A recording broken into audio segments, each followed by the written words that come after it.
A paz do Senhor, professor, seja bem-vindo a mais um podcast EBD em Síntese. Hoje estou aqui com os professores Douglas Nilson, Ingrid, iniciando um novo trimestre. Seja bem-vindo mais uma vez. Professor Douglas Nilson, quais são as suas considerações sobre esse trimestre que se inicia? A paz do Senhor, professora Manuela, a paz do Senhor, professora Ingrid, e a você, professor, que tem nos acompanhado em mais um trimestre. Esse trimestre, por sinal, traz uma temática muito relevante para a nossa igreja. Nós que cremos na continuidade dos dons do batismo e principalmente para o público que nós estamos tratando, é um público em formação. Minha expectativa é que não tenhamos somente momentos de ensino, de aprendizado, mas que tenhamos sinais evidenciais de que o Espírito continua em ação no meio da igreja, com batismo, com derramamento dos dons e ação, a liberdade do Espírito para operar em nosso meio.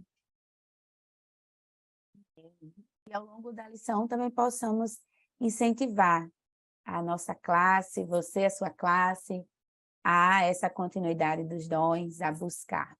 E, professora Ingrid, quais suas considerações, expectativas para esse novo trimestre? Paz do Senhor, meus irmãos, todos os professores que nos assistem, professora Manuela, professor Douglas Nilson, fico feliz de iniciar mais um trimestre com os irmãos, né? Essa temática é super importante para a nossa igreja, né? Como o irmão falou aí, nós cremos na continuidade dos dons, nós cremos no batismo com o Espírito Santo, e é muito importante ensinar isso para os pré-adolescentes, como também incentivar ele. A minha expectativa é que a gente veja o mover de Deus durante as aulas, né? Cada professor possa contemplar isso, não só ensinando, mas incentivando eles a buscarem o batismo com o Espírito Santo, orando a respeito disso, e que possamos ver sinais, né?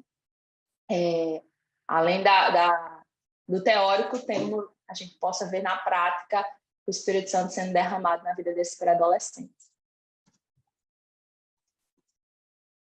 Verdade, né? E para você, professor, como um subsídio a mais, né, para o seu estudo, a gente sugere a declaração de fé. Ela vai ter 2 capítulos, o capítulo 19 e o capítulo 20, falando sobre o batismo no Espírito Santo.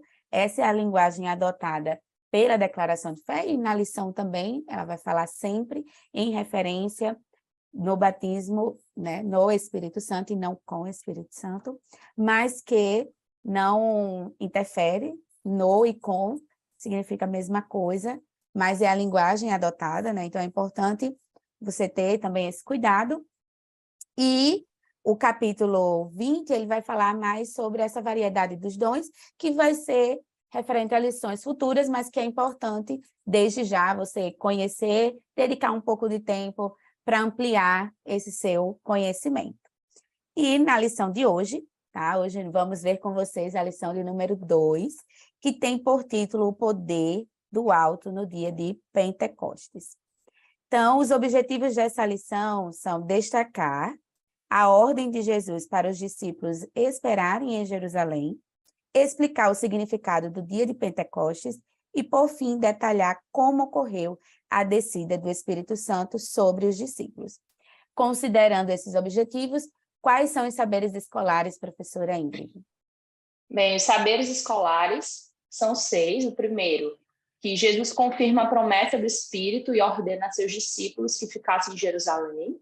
O segundo, o cenáculo era um espaço reservado para refeições.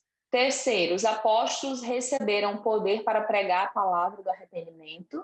O quarto, o termo Pentecostes vem da festa judaica chamada de Festa das Semanas. Quinto, o revestimento de poder para todos que creem na promessa. E o sexto, o falar em línguas até os dias atuais. É a evidência inicial do batismo no Espírito Santo. Para iniciar o nosso primeiro tópico, ele vai falar sobre os discípulos reunidos no cenáculo. Então, aqui nós vamos ver quando vai retomar, né, quando Jesus fala claramente aos seus discípulos sobre permanecerem em Jerusalém. onde aconteceria o cumprimento da promessa de Atos 1:4, tá? Então, você pode até relembrar as promessas, a lição anterior, que deu início a esse trimestre, falando sobre a promessa no Antigo Testamento, a promessa nos Evangelhos. Então, pode estar retomando esse assunto, e agora também a promessa que eles vão ver em Atos, né? E para assim começar com como seria o revestimento de poder, entrando aí no subtópico A. Então, esse revestimento que os discípulos receberiam é a virtude do Espírito Santo que daria para eles testemunharem a mensagem do Evangelho. Então, o termo original, de acordo, né, com a lição e estudos, é o dunamis, que significa poder real ou poder em ação. Tudo isso sobre a orientação do Espírito Santo, eles seriam usados por Deus para fazer obras maiores que o próprio Jesus fez. Então, aqui, ele faz um pequeno resumo do que seria esse poder, né, do Espírito Santo, que é esse dunamis, ou poder em ação, poder do alto, poder que somente Deus poderia dar aos seus discípulos. Amém? E agora, a espera dos discípulos no cenáculo, professor Douglas Nilson. Esse momento da igreja, ele é marcado por coisas novas, e nós precisamos fazer o aluno entender que, para nós que cremos, que vemos, ninguém pode duvidar em nosso contexto de igreja que o batismo não é uma experiência real. Ainda aqueles que não são batizados, mas nós vemos o relato histórico, a história da igreja vai evidenciar isso. Mas veja que essas pessoas que vivenciam primariamente a experiência no cenáculo, eles estão esperando uma promessa que eles não sabem o que é. O Senhor apenas disse: fiquem em Jerusalém, até que do alto sejais revestido de poder. Agora, imagine, cerca de 120 pessoas pedindo poder sem saber o que de fato é esse poder. É algo novo para eles. Mas eles queriam, e por que eles permanecem? Porque quem fez essa promessa foi o próprio Cristo, aquele que em momento algum falhou em suas promessas com ele, e que eles tinham convicção que as promessas de Cristo eram boas, eram perfeitas, eram agradáveis para ele. Então, eles esperam esse revestimento, e dias depois da ascensão de Jesus, que está lá no início de Atos, ele vivenciou essa experiência primária, e de lá para cá, até os dias atuais, essa experiência continua sendo visível, real e em continuidade no meio da igreja. Verdade, né? E podemos ver detalhes mais à frente, o texto bíblico, por isso a importância de fazer a leitura, refletir com os alunos sobre, que lá eles vão conseguir ver mais detalhadamente como aconteceu esse momento, os detalhes, os elementos, a maneira como se representou esse dia do Pentecostes. E o início da igreja histórica pentecostal, professora Ingrid. Bem, a igreja histórica pentecostal, ela começou a ser formada justamente nesse episódio que o irmão Nilson mencionou, quando os discípulos eles estavam reunidos esperando a promessa do Senhor, né? A promessa divina, que eles não sabiam o que era, mas estavam reunidos aguardando. Então, nessa ocasião que eles estavam esperando, eles tiveram que decidir quem seria o substituto de Judas Iscariotes. Então, depois que perseveraram na oração, eles apresentaram 2 homens, né, 2 varões, que testemunharam os feitos de Cristo e a ressurreição, que eram José e Matias. E, pela vontade de Deus, Matias foi o escolhido para substituir Judas. E ali, nessa ocasião, nasceu a igreja em Jerusalém, né, formada por homens e mulheres obedientes ao Senhor, diante desse cenário que eles estavam reunidos, orando em união, esperando a promessa do Senhor.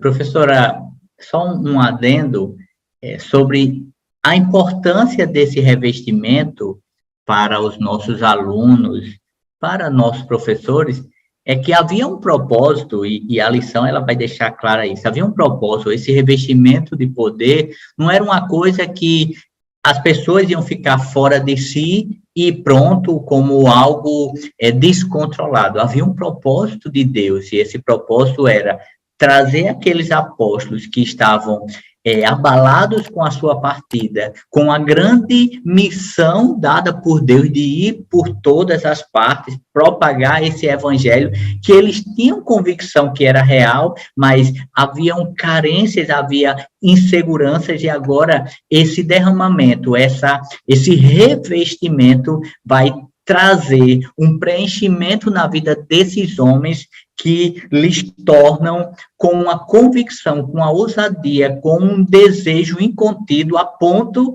que nós vamos ver isso no livro de Atos, a ponto deles celebrarem porque estavam sofrendo perseguições pelo nome de Cristo. Em uma das passagens, quando Pedro é preso e aqueles homens dizem, vamos fazer o seguinte, calem a boca, não fale mais sobre esse Jesus, está tudo bem. E aí ele diz, olha, preste bem atenção, diga aí se vale a pena, nós vamos obedecer, dar voz a vocês ou aquilo que nós temos convicção, a Cristo. Então, em outras palavras, é como se ele estivesse dizendo, nos prenda, nos bata, faça o que quiser. Você pode paralisar o nosso corpo, mas os nossos lábios, a nossa convicção, você não rouba de nós. E é isso que nós precisamos passar para os nossos alunos, para que eles entendam que o batismo é algo que vai trazer sobre a vida deles uma convicção, uma sensibilidade, um ardor, um desejo incontido para que viver com Cristo, viver as experiências espirituais, não é algo de segundo plano, ou algo nas partes secundárias da fé cristã. A gente pode perceber como é importante isso diante do que ia acontecer, ia iniciar a igreja histórica, né? Então, o Senhor, como o irmão falou, eles foram revestidos porque tinham um propósito maior. Eles iriam anunciar Jesus. Então, foram aí cheios do Espírito Santo, com autoridade, a ponto de morrerem por Cristo, né? Com toda a certeza que tinham da verdade que eles estavam anunciando. Exatamente. Então, esse primeiro tópico, ele fecha com a ênfase exatamente nessa espera, na espera desta promessa. E agora, o tópico 2, ele vai iniciar com o dia de Pentecostes. Então, vai ser esse momento de purificar a alma e marcar um novo começo para a vida. Para esse tópico, eu sugiro a você, professor, que consulte o texto de João, capítulo 20, dos versículos 19 ao 23, para estudar junto com Atos 2, do 1 ao 4, mas que a gente sabe que na nossa lição vai até o versículo 13. Então, você pode estar fazendo esse estudo até para comparar. Por quê? O que estava acontecendo ali em João, capítulo 20, dos versículos 19 ao 23, né? O local, os discípulos, eles estavam reunidos também no cenáculo, assim como em Atos. A festa que estava relacionada ao evento em João era a Páscoa, e agora vai ser, né, em Atos, o Pentecostes, e o propósito dessas duas narrativas é que em João, o Espírito Santo como um princípio de vida ali, que Jesus estava falando aos seus discípulos, e agora, em Atos, é como essa capacitação missional da igreja, como a professora Ingrid falou. Então, seria esse o resumo, e aí por isso a importância de você também estar consultando esse texto bíblico, e agora começando até para iniciar esse tópico com os alunos, perguntando, o que vocês acham que significa a palavra Pentecostes, o que está relacionado? E agora você vai ouvir o que os alunos têm a dizer sobre esse conhecimento, e se não tem, que você possa expor de acordo com como a lição traz, ou até outros elementos de outros livros, como eu já mencionei na primeira lição, sobre dentro do estudo da teologia sistemática, ou qualquer outro livro que trate sobre esta temática dentro de uma visão pentecostal, que é a que acreditamos. tá? Então, o termo Pentecostes, ele vem da festa judaica chamada Festas das Semanas, ou das Primícias, que era celebrada 50 dias após a celebração da Páscoa, então também relacionada à festa da colheita, e ali eles ofereciam ao Senhor os seus primeiros frutos de grande colheita. Então era um momento de muita alegria e celebração. Amém? Alguma consideração os professores têm? Eu vou já entrando no segundo ponto, né, que fala propriamente do dia de Pentecostes, mas fazendo um link, vejamos a estratégia divina para inaugurar esse grande evento da igreja, porque a festa do Pentecostes, ou a festa da colheita, era uma celebração em que a cidade estava superlotada. As pessoas que estavam, hoje judeus, que estavam em outras partes, vinham para Jerusalém para celebrar esse momento. Então, era um tempo de celebração na cidade. E, então, Deus, como é soberano e não é surpreendido em nada, mas, na verdade, surpreende as pessoas, Deus define essa data, esse momento para inaugurar, para iniciar esse derramamento. Por quê? E é o que nós vamos ver no texto lá de Atos 2, que é o texto principal da lição. Aqueles homens estão ali, eles não sabiam o que ia acontecer naquele dia. Olha que coisa tremenda. Eu não sei se é hoje, mas eu estou lá, estou buscando esse revestimento. De repente, línguas começam a ser repartidas como que de fogo. Aqueles homens e mulheres começam a falar em outras línguas e um som de uma forma tão forte que sai pelas ruas, sai impactando as ruas e as pessoas começam a ouvir um acúmulo de vozes e correm, porque é natural, a curiosidade, o que é isso que está acontecendo? E ali haviam pessoas de várias nações, judeus que moravam em várias nações, que vêm para esse local, para o cenáculo, para saber o que é aquilo, e ali Deus, de maneira graciosa, porque isso é graça, é amor de Deus, mas também em uma ação de missiológica, ou uma ação de missões, Deus faz com que aquelas pessoas ouçam nas suas próprias línguas o que aqueles homens estavam falando em uma língua que vinha do alto. Não era algo que eles estudaram, não era algo que eles foram para os livros fazer um curso de idioma.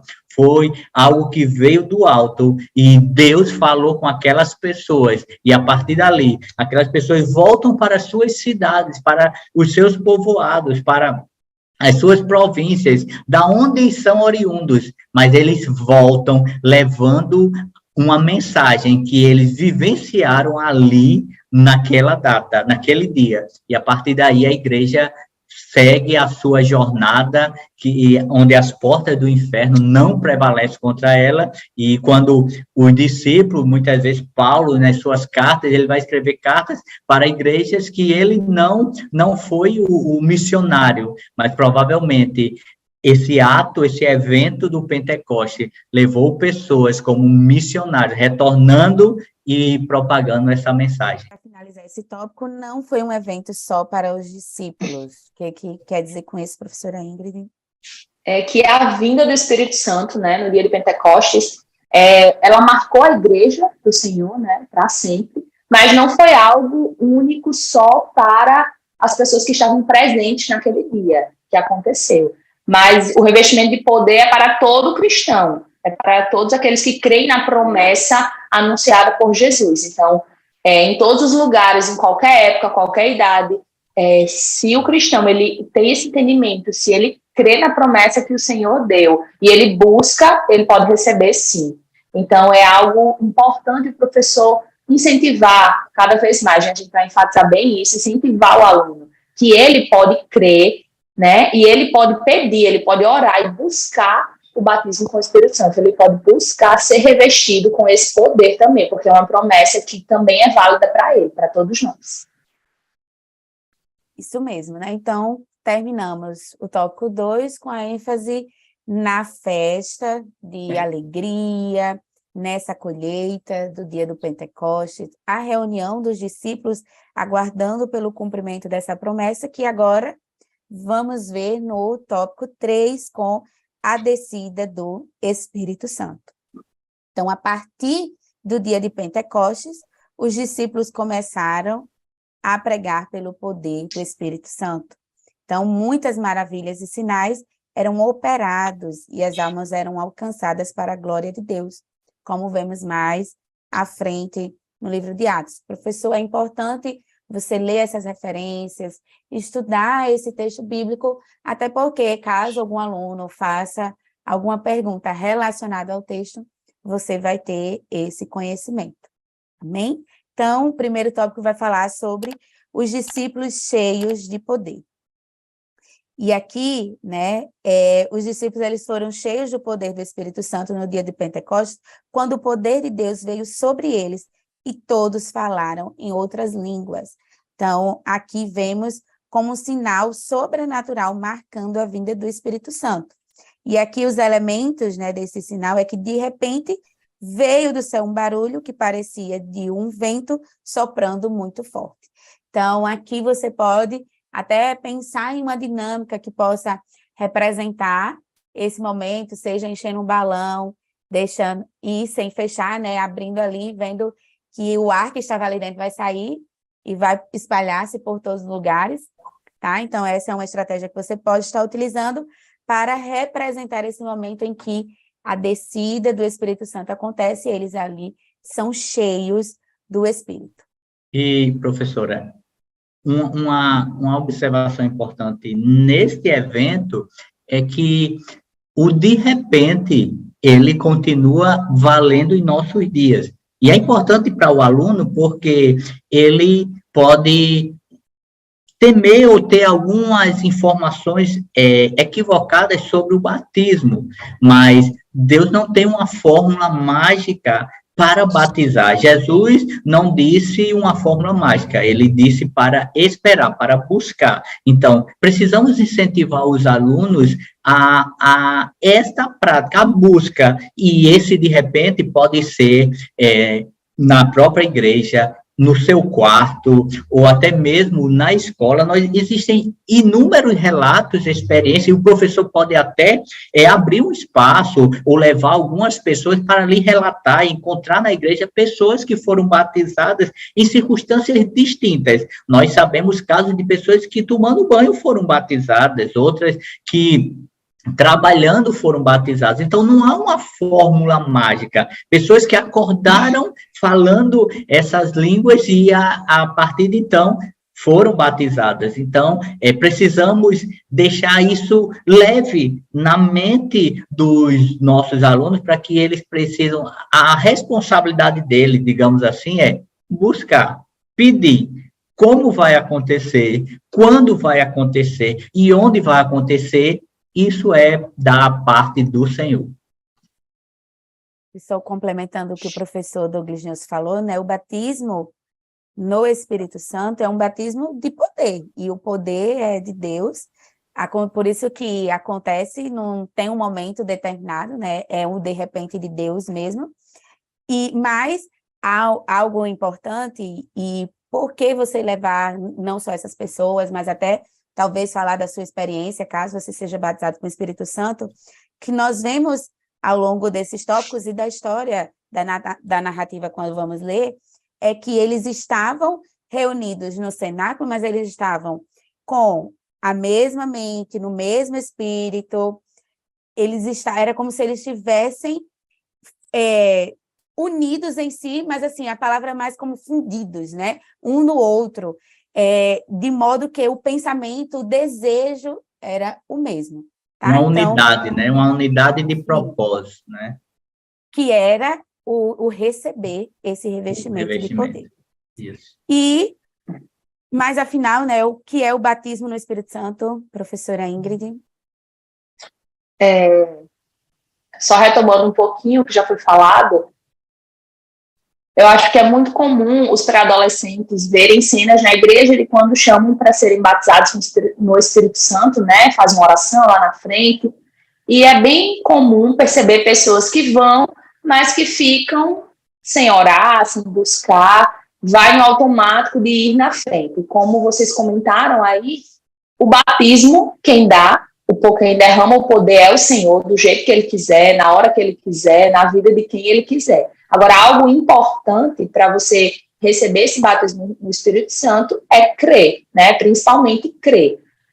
Como a gente bem vê no texto, eles estavam unidos em constante oração, buscando no mesmo pensamento, e eles acreditavam na promessa que o Senhor tinha dado. Eles não sabiam o que receberiam, eles não sabiam como seria isso, mas eles acreditavam no que Jesus falou. Então, ficaram ali persistindo em buscar.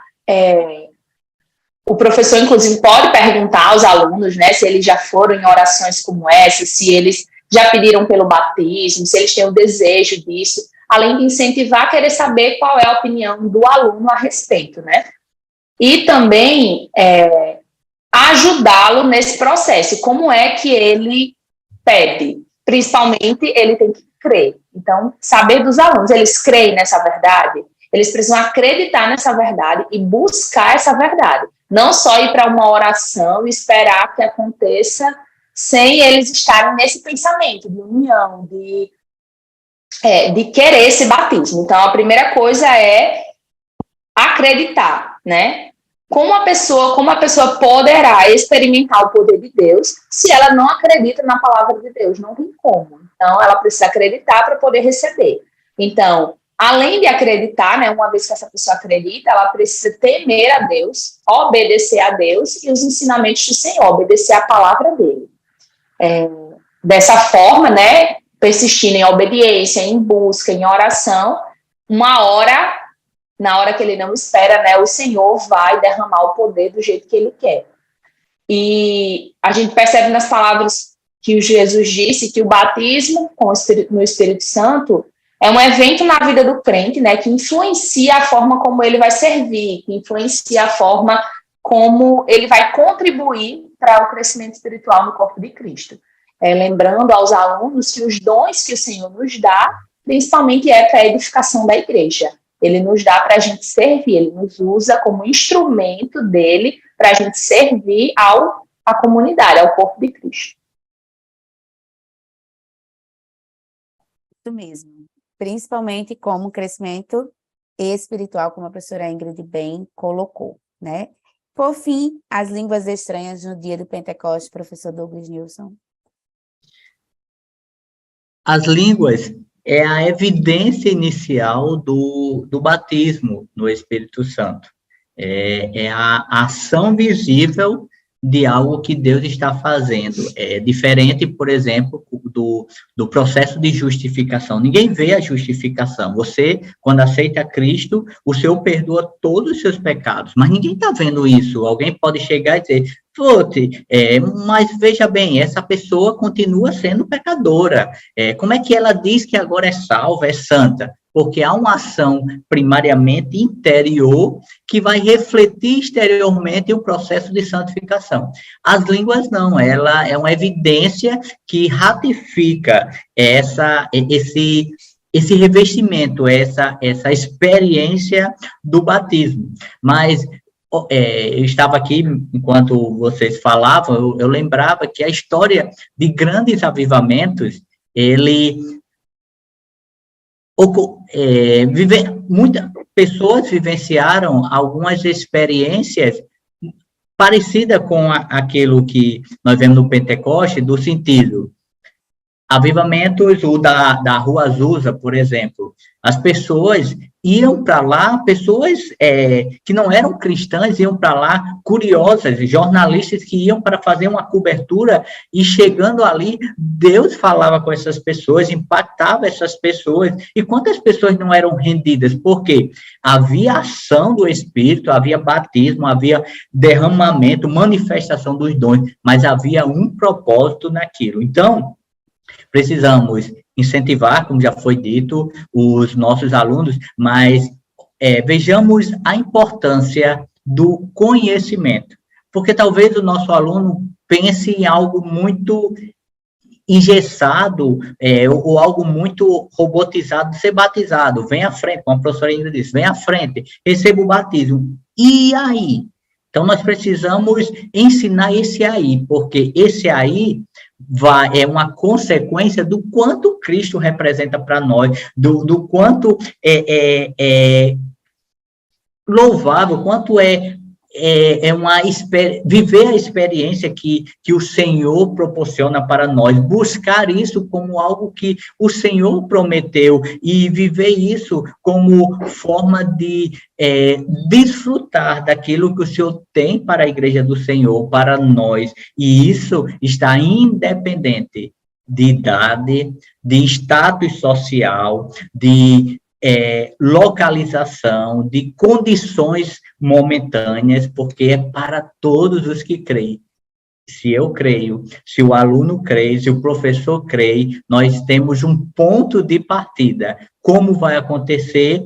Aí é com o Senhor. Mas a evidência são as línguas estranhas, o falar em línguas como evidência inicial do batismo. Sim, né? Exatamente essa evidência mesmo. Então, fechando o tópico 3, nós vamos ver esse destaque para quando os discípulos são cheios do Espírito Santo, eles recebem, e a evidência vem do vento do Espírito Santo descendo sobre eles, com a evidência do falar em línguas. Nossa conclusão, né, é como já comentamos aqui, em diversos momentos, que possamos buscar e incentivar os nossos alunos a buscarem esse revestimento de poder que somente Deus pode dar e espalhar por onde quer que varmos, né? Esse Pentecoste, esse poder de Deus, que possamos ser cheios, como vamos ver nas lições à frente. Professor Douglas Nilson, professora Ingrid, as considerações finais de vocês? Eu quero motivar os professores não só a se debruçar nesse tema, a não se envolver, orar pelos seus alunos, mas também ter momentos na aula de orar para que esta promessa seja real, seja evidenciada na sua classe. E cremos que podemos ouvir testemunhos, até mesmo para quem nos segue, de relatos, de mensagens, informando aquilo que Deus continua fazendo na vida da igreja. E principalmente o professor que ainda não recebeu o batismo no Espírito Santo, que ele possa buscar o batismo junto com os alunos. Porque, como a gente falou aqui, de crer, vai ser uma forma de você mostrar para eles que, assim como eles, você também crê. Incentivar, mostrar, olha, vamos crer juntos e vamos buscar por isso, vamos receber. Orar durante a aula para receber o batismo no Espírito Santo, incentivar eles a orar em casa, né, como a gente já explicou aqui, que o batismo pode ser na igreja, pode ser na escola, pode ser no trabalho. Então, assim, eles terem esse entendimento que é algo que eles precisam crer, desejar e pedir sempre em oração, e uma hora vai chegar. Então, o professor que não é batizado é uma ótima oportunidade para buscar esse batismo junto com seus alunos. Amém. Então, esperamos ter contribuído com a sua aula, professor. Desejamos que Deus continue abençoando a sua vida e que você continue se permitindo ser um instrumento na mão dele para abençoar outras vidas, as vidas dos seus alunos. Desde já, compartilhe esse vídeo, comente. Estamos aqui para lhe ouvir também. Agradecemos a oportunidade, a direção do DENEC e fiquem todos com Deus. A paz do Senhor. A paz do Senhor. A paz do Senhor, irmãos.